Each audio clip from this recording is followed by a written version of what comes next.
नमस्कार। आज हम हेपेटाइटिस बी के बारे में बात करेंगे। मैं doctor Prakash Chandra Sharma, department of zoology, SPC government college Ajmer. Hepatitis B एक इन्फेक्शियस डिजीज है जो कि हेपेटाइटिस बी वायरस के जरिए होती है, जिसे हम HBV वायरस भी कहते हैं। ये लीवर को प्रभावित करती है और ये एक प्रकार का वायरल हेपेटाइटिस है। ये दोनों एक्यूट और क्रोनिक प्रकार का इन्फेक्शन इसमें होता है। वायरस की बात करें, ये partially double stranded DNA virus होता है, नोट कीजिएगा। हेपेडना वायरिडी फैमिली का मेंबर है ये, जिसका जीनस ऑर्थो हेपेडना वायरस है और स्पीसीज हेपेटाइटिस बी है। इसके अंदर 4 मेजर सीरोटाइप पाए जाते हैं: ADR, ADW, ADY और AYW, जो कि एंटीजेनिक एपिटोप पर के आधार पर होते हैं, जो कि इसके एनवेलप पर पाए जाते हैं। यहाँ पे आप देख रहे होंगे ए जो कॉमन है, ये कॉमन डिटर्मिनेंट है। इसके अलावा 2 पेयर है यहाँ डिटर्मिनेंट में के D या Y होगा, W या R होगा। तो 2 और डिटर्मिनेंट के पेयर हैं, DY और WR।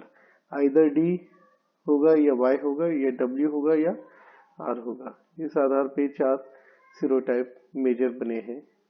ये वायरस का चित्र है जो आप देख रहे हैं। यहाँ पर आप देखेंगे तो कोर है अंदर की तरफ, बस एक पॉलीमरेज आपको देखने को मिलेगा और circular partially double stranded circular DNA मिलेगा। इसके अलावा सरफेस एंटीजन आपको देखने को मिल रहे हैं।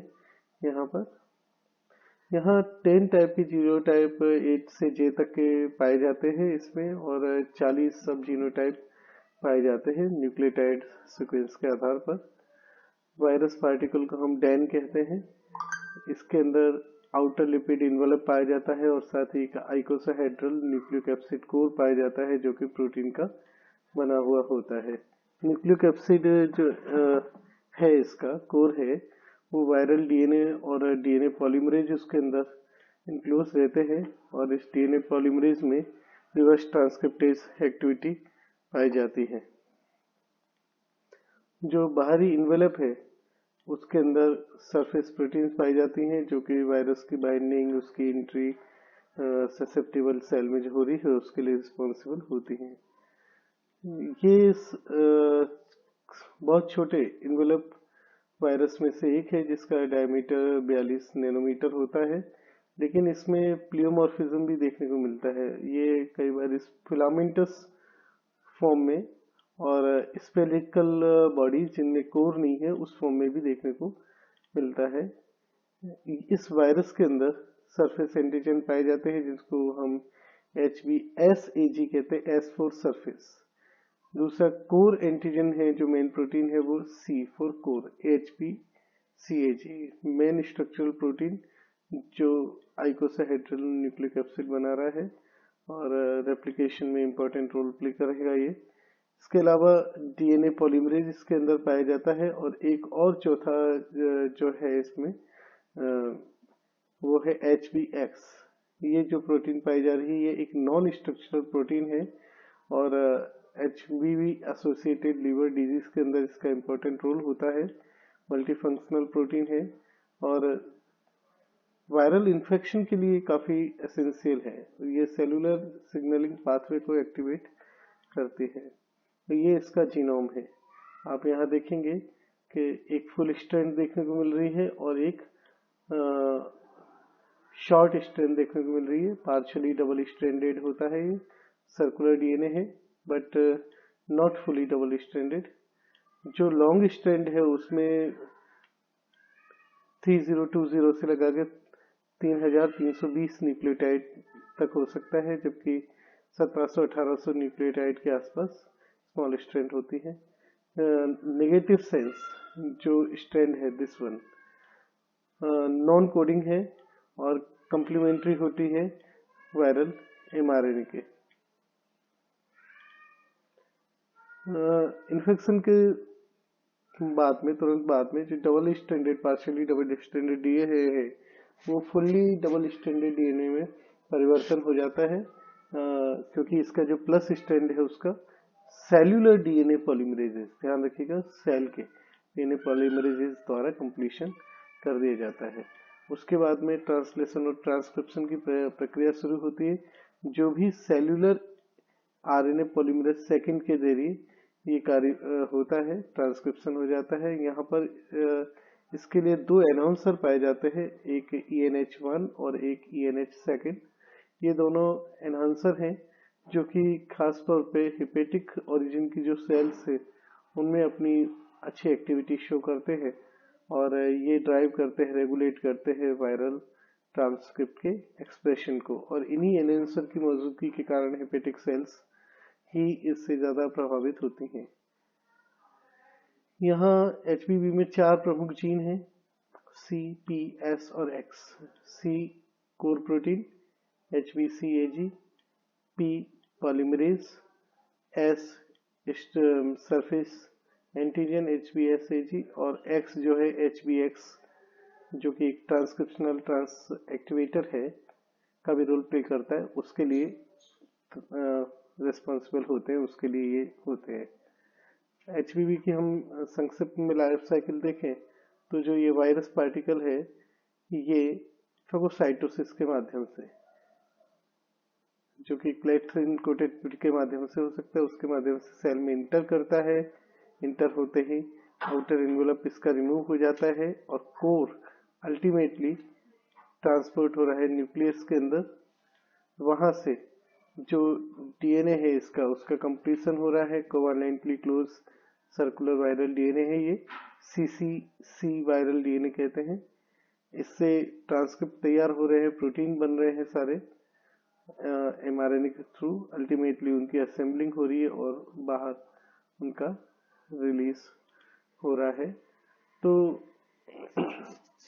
सबसे पहले जो प्री S1 सेगमेंट है L प्रोटीन का, जो कि सरफेस प्रोटीन है, वो टाइटली बाइंड होता है सेल सरफेस रिसेप्टर से, जो कि एक एंटी-CP रिसेप्टर होता है, जिसका मतलब है सोडियम टोरोकोलेट को ट्रांसपोर्टिंग पॉलीपेप्टाइड। इससे ये कनेक्ट होता है, इससे बाइंड होता है, और ये एंटी-CPG जो है, एंटी-CP मुख्य तौर पे साइनोसॉइडल मेम्ब्रेन जो है लिवर सेल की, उस पर पाया जाता है, इस कारण ये लिवर सेल को प्रभावित करता है। तो इसके बाद में जो इंडोसाइटोसिस होता है, इंडोसाइटोसिस वो क्लेथ्रिन कोटेड पिट या केवियोलिन 1 पिट के माध्यम से होता है। इस वायरस के कारण जो डिजीज हो रही है that is called hepatitis B, और ये जैसा आपको बताया 2 प्रकार के इसमें इन्फेक्शन देखने को मिलेंगे आपको, वन इज एक्यूट और दूसरा क्रोनिक। एक्यूट इन्फेक्शन के केस में देखें तो यहाँ पर आपको general ill health, loss of appetite, भूख नहीं लगना, नौसिया, मितली, वॉमिटिंग, उल्टी आना, बॉडी एक, शरीर में दर्द, हल्का बुखार, गहरे रंग का यूरिन, ये लक्षण देखने को मिलते हैं, जो कि धीरे धीरे जॉइंटिस के डेवलपमेंट की तरफ भी प्रोग्रेस कर सकता है। इसके अलावा अगर ये लंबे टाइम तक, सेवरल ईयर्स तक भी रह सकता है, तो क्रोनिक इन्फेक्शन होता है। जो क्रोनिक इन्फेक्शन एसिम्प्टोमेटिक हो सकता है या उसमें क्रोनिक हेपेटाइटिस देखने को मिल सकती है, और जो कि अल्टीमेटली जिसके कारण सिरोसिस हो सकता है। कई सालों में ये होता है अगर इन्फेक्शन बना रहता है, तो उस स्थिति में क्रोनिक इन्फेक्शन के कारण हेपेटोसेलुलर कार्सिनोमा के चांसेस भी काफी बढ़ जाते हैं। लीवर के बाहर जो सिम्टम्स हैं वो केवल 1 से 10% लोगों में ही दिखाई देते हैं, जिसके अंदर serum sickness like illness, acute necrotizing vasculitis, जिसको पॉलीआर्थराइटिक नोड्यूसा भी कहते हैं, मेम्ब्रेनस ग्लोमेरुलोनेफ्राइटिस और पेपुलर एक्रोडर्मेटाइटिस, जो कि बच्चों में होता है, जैसे जियानोटी क्रोस्टी सिंड्रोम भी कहते हैं, वो हो सकता है। ये केवल 1 से 10% में होता है। जियानोटी क्रोटी सिंड्रोम बच्चों में होता है। हेपेटाइटिस बी का जो ट्रांसमिशन है वो ब्लड या बॉडी फ्लूइड कंटेनिंग जो भी पदार्थ है जिसमें ब्लड हो या ब्लड फ्लूइड है उसके जरिए हो सकता है, बॉडी फ्लूइड जिसमें ब्लड है उसके जरिए हो सकता है। ये HIV की तुलना में देखा जाए तो 50 से 100 गुना ज्यादा इन्फेक्शियस है। इन्फेक्शन के 30 से 60 दिन के भीतर वायरस को डिटेक्ट किया जा सकता है। ये लंबे टाइम तक परसिस्ट कर सकता है और ऐसे केस में क्रोनिक हेपेटाइटिस बी कॉज करेगा। इसका जो इंक्यूबेशन पीरियड है वो 75 दिन है ऑन एन एवरेज, बट ये 30 से 180 दिन में वेरी करता है। प्रिवेंशन और ट्रीटमेंट की बात करें तो हेपेटाइटिस बी के अगेंस्ट वैक्सीन अवेलेबल है जिसको HB वैक्सीन कहते हैं, जिसके अंदर वायरल इन्वेलप प्रोटीन खासतौर पे HBsAg सरफेस एंटीजन से ये बनाए जाते हैं। ये दो प्रकार के मेथड है इसमें, प्लाज्मा ड्राइव्ड वैक्सीन है PDB और एक रिकॉम्बिनेंट वैक्सीन है RV। अगर हम दवाइयों की बात करें तो टिनोफोविर जो है मेनली इसमें दी जाती है। खास तौर पे प्रेग्नेंट वुमेन को भी टिनोफोविर दी जाती है जो कि सेकेंड और थर्ड ट्राइमेस्टर में दी जाती है ताकि मदर टू चाइल्ड जो ट्रांसमिशन है वो कम हो सके, जो 77% तक पे 1/2 तक कम हो सकता है। मेडिकेशन में अगर हम बात करें तो लेवोविडिन, एडिफोविर, टिनोफोविर,